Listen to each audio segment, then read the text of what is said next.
पहले बात करते हैं ईरान का नया अल्टीमेटम। या तो जंग कर लो या पीस कर लो, फैसला कर लो क्या करना है। ये चेतावनी आज दी गई है और ये चेतावनी बहुत बड़ी चेतावनी है कि आपको फैसला करना होगा कि आप किस साइड में खड़े हैं। सिवाय इसके कि ब्लॉकेट करके, लोगों को डरा के, गीदड़ भभकी दे के, रोज सुबह शाम बार्किंग करके कोई फायदा नहीं है। दरअसल अगर आपको डिप्लोमेसी का रास्ता अपनाना है तो धमकियां देनी बंद करो।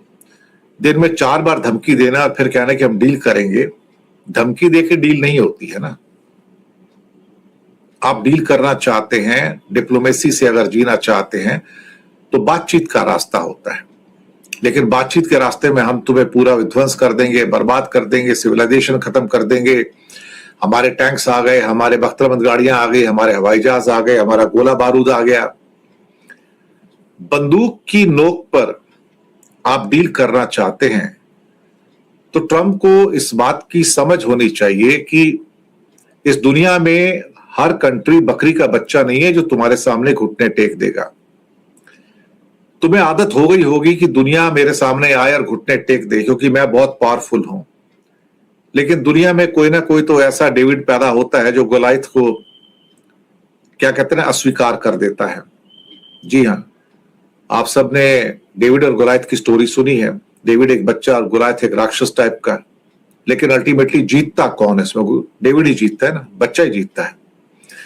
तो जब आपको इस बात का एहसास हो जाए कि आपसे बड़ा कोई नहीं है तो कोई ना कोई तो ऐसा जांबाज निकल आता है जो आपके रास्ते में खड़ा होता है और आपको चेतावनी देता है कि पीछे हट जाओ वरना कुचल दिए जाओगे। तो आप हंसकर कहते हो कि हाँ, तुम्हारे अंदर इतनी ताकत है क्या? लेकिन जब 2-4 थप्पड़ पड़ जाते हैं तो इंसान को समझ में आता है कि नहीं यार, ये तो कुछ मेरा भी बाप निकल आया है। अब हो क्या रहा है ना कि अंग्रेजी की कहावत है, हिंदी में बोलते थोड़ा अच्छा नहीं लगता ना, अंग्रेजी में बोल देता हूं, बार्किंग डॉग्स सेल्डम बाइट। समझ गए ना? Barking dogs seldom bite. हर तीसरे दिन, चौथे दिन 48 घंटे, 3 दिन, 5 दिन, 10 दिन, 12 दिन, 2 हफ्ता, 1 हफ्ता, 3 दिन, 48 घंटे।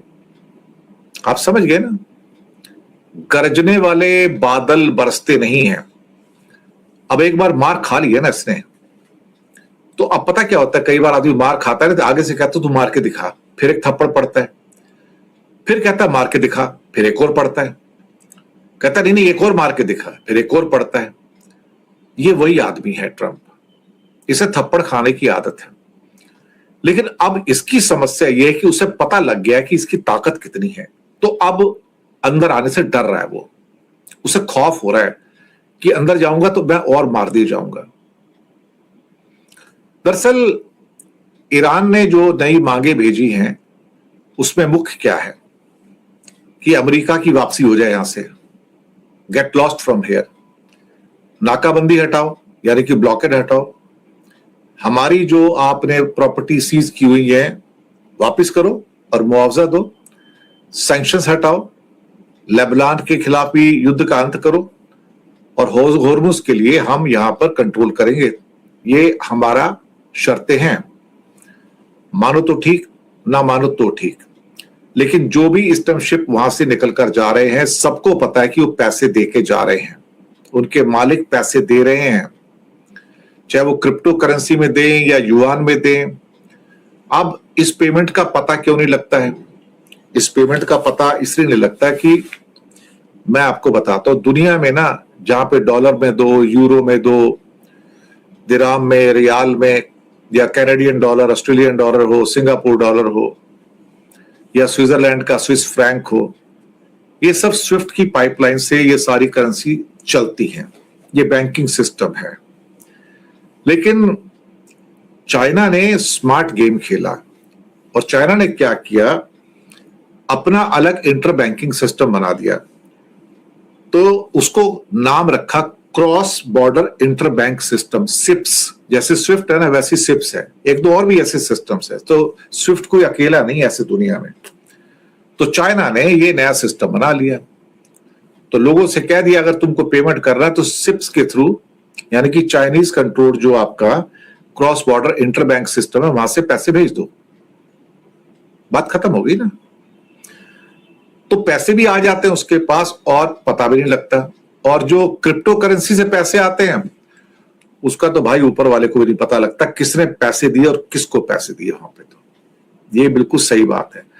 तो दो तरीके से पैसे आ रहे हैं, एक तो युआन में पैसे आ जाते हैं, नहीं तो क्रिप्टो करेंसी से पैसे आते हैं। अब धमकी ये दी जाती है कि तुम्हारा शिप तो जा रहा है, तुम अमेरिका के किसी भी शिप को ये नहीं बताओगे तुमने पैसे दिया ना दिए। सब लोग डरते हैं अंदर से, सबको तेल चाहिए।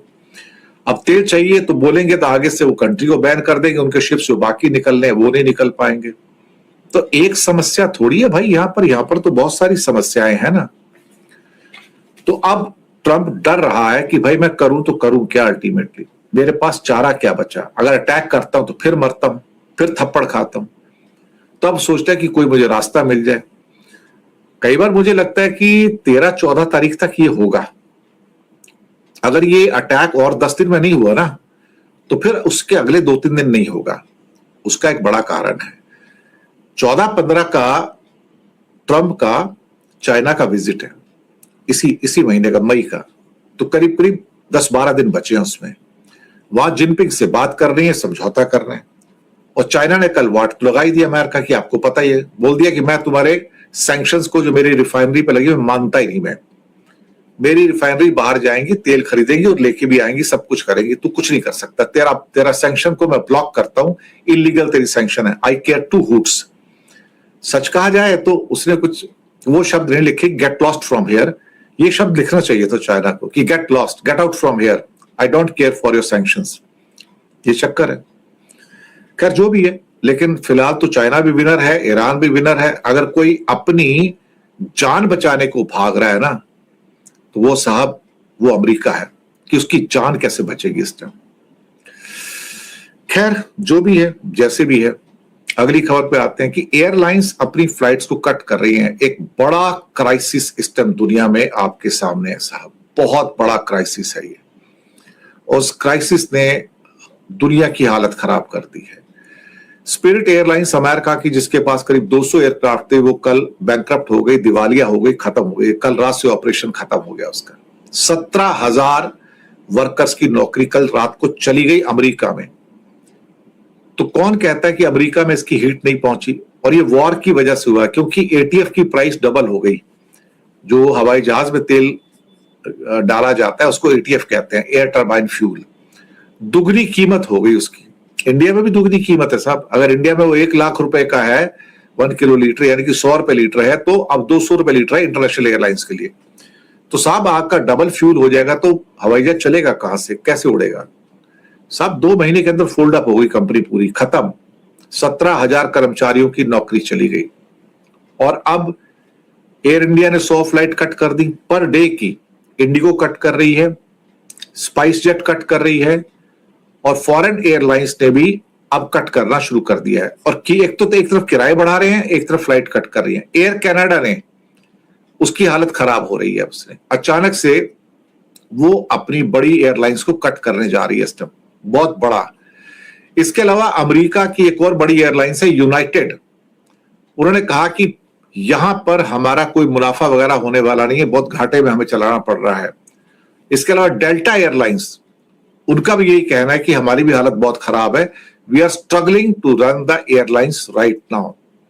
ये मैंने 2-3 बड़ी एयरलाइंस का नाम लेके बताया।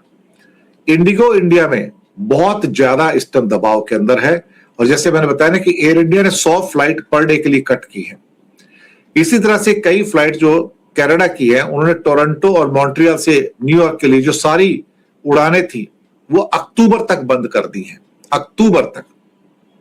तो एक एक करके आप समझ सकते हो। एयर कनाडा के ऊपर तो बहुत ही तेज प्रभाव पड़ा है और वो तो लगातार ऐसा लग रहा है कि फ्लाइट पे फ्लाइट कट ही करते चले जा रहे हैं। और उनका कहना है कि भाई हम तो एफर्ट ही नहीं कर सकते, कहां तक चलाएंगे, घाटे में कहां तक चला सकते हैं। इसके अलावा इस वॉर की वजह से बाबल मंदाब होके जो सारा बिजनेस होता था सुएज कैनाल के थ्रू, बाबल मंदाब, फिर रेड सी, और फिर उसके बाद सुएज कैनाल, और वहां से आप यूरोप में निकल जाते थे। लेकिन साहब अब तो ऐसा नहीं हो रहा है ना। अब जो हालत हो रही है वो थोड़ी सी खराब होने वाली हालत है। अब 70% रेड सी का ट्रेड या सो कॉल्ड जिसे क्या कहते हैं कि सुएज कैनाल का, वो अब via Cape of Good Hope आ रहा है। अब केप ऑफ गुड होप तो साउथ जो अफ्रीका है ना, अफ्रीकन कॉन्टिनेंट के नीचे से होके जहाज जा रहे हैं। चलिए मैं उसका फोटो दिखा देता हूं। ये आपके सामने फोटो आ गया उसका साहब।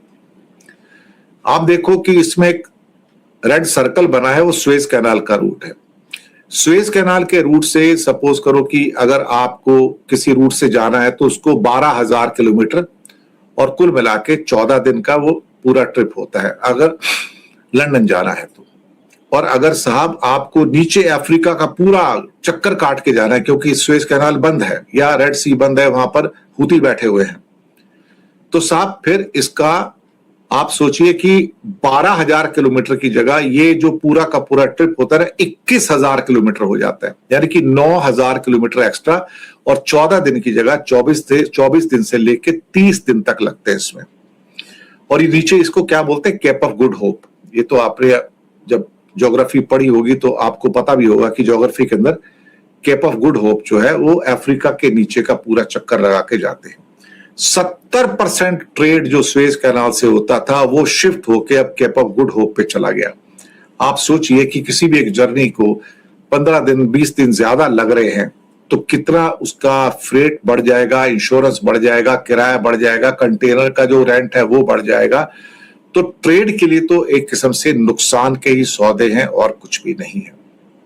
तो ये कॉन्सिक्वेंसेस हमारे लिए, इसलिए पूरी दुनिया में क्या कहते हैं ना कि इस तेल ने हमारी कमर तोड़ दी है, पूरी दुनिया की ट्रेड की कमर तोड़ दी है। और सबसे बुरी बात पता क्या है इसके अंदर, कि this is a man made disaster. This is a man made disaster साहब, man made disaster. Netanyahu Trump ने मिलकर पूरी दुनिया की, इन दो आदमियों ने पूरी दुनिया की इकोनॉमी को बर्बाद कर दिया 2 महीने में, पूरी दुनिया की इकोनॉमी को इन 2 लोगों ने। इसलिए इनका नाम तो खैर दुनिया के आतंकवादियों में लिखा जाना चाहिए कि Netanyahu and Trump have proven to be the biggest terrorist in this world who destroyed the world economy in just 2 months time. शुक्रिया आपका बहुत बहुत। चैनल को सब्सक्राइब कीजिएगा, छोटी छोटी मदद भी करते रहिएगा। नीचे जीपे नंबर, बैंक अकाउंट नंबर और जीपे और फोन पे का नंबर भी दिया है डिस्क्रिप्शन में। किसी एक को चुनकर छोटी सी मदद करेंगे तो अच्छी पत्रकारिता को आप बचा पाएंगे। 9:30 वर्ल्ड न्यूज लेके आएंगे। बने रहिएगा हमारे साथ, हंसते रहिए, मुस्कुराते रहिए। Thank you very much. Good night.